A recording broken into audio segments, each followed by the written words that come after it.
مجھے طلاق دے دو اور میری طلاق ہو گئی۔ اداکارہ بشریٰ انصاری ڈرامہ پروڈیوسرز پر برس پڑیں۔ بشریٰ انصاری نے موجودہ دور میں بننے والے ڈراموں پر ناراضگی کا اظہار کرتے ہوئے کہا ہے کہ ماضی میں ڈراموں کے نام رکھتے وقت بہت غور کیا جاتا تھا اور بڑی سوچ سمجھ کے بعد نام فائنل کیا جاتا تھا۔ ماضی میں جب ڈراموں کا اچھا دور تھا تب کہانی اور کرداروں کی مناسبت سے بڑی سوچ کے بعد ڈراموں کا نام رکھا جاتا تھا۔ بشریٰ انصاری کا کہنا تھا کہ ماضی میں ڈرامے کا نام ڈرامے کی کہانی، کرداروں اور مناظر سے بڑا تعلق تھا، لیکن پھر ایک دور آیا کہ ڈراموں کے نام مختلف رکھے جانے لگے۔ سینئر اداکارہ کا کہنا تھا کہ ڈراموں کے عجیب نام رکھنے کا دور آیا ہوا ہے اور چل رہا ہے، اور کچھ ڈراموں کے نام تو اتنے عجیب ہوتے ہیں کہ خدا معاف کرے۔ انہوں نے نشاندہی کی کہ عام طور پر ڈراموں کے عجیب نام خواتین کے حوالے سے رکھے جاتے ہیں، جیسے کرموئی، بدنصیب تنو اور مجھے طلاق دے دو، مجھے طلاق چاہیے، مجھے بیٹا چاہیے اور مجھے طلاق مل گئی ہے۔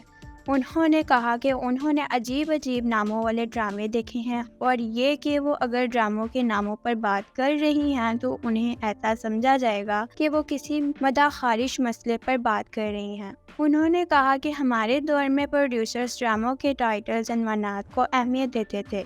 ڈرامے کی کہانی، احساس اور کرداروں کے مطابق ٹائٹل دیے جاتے تھے، اور آج تک ان ڈراموں کے نام لوگوں کو یاد ہیں۔ ان کا کہنا تھا کہ لیکن اب تو ڈراموں کو بےہودہ اور گھٹیا عنوانات دیے جاتے ہیں، جیسے بیچاری تنو، بدنصیب، مجھے طلاق چاہیے، مجھے طلاق ہو گئی وغیرہ وغیرہ۔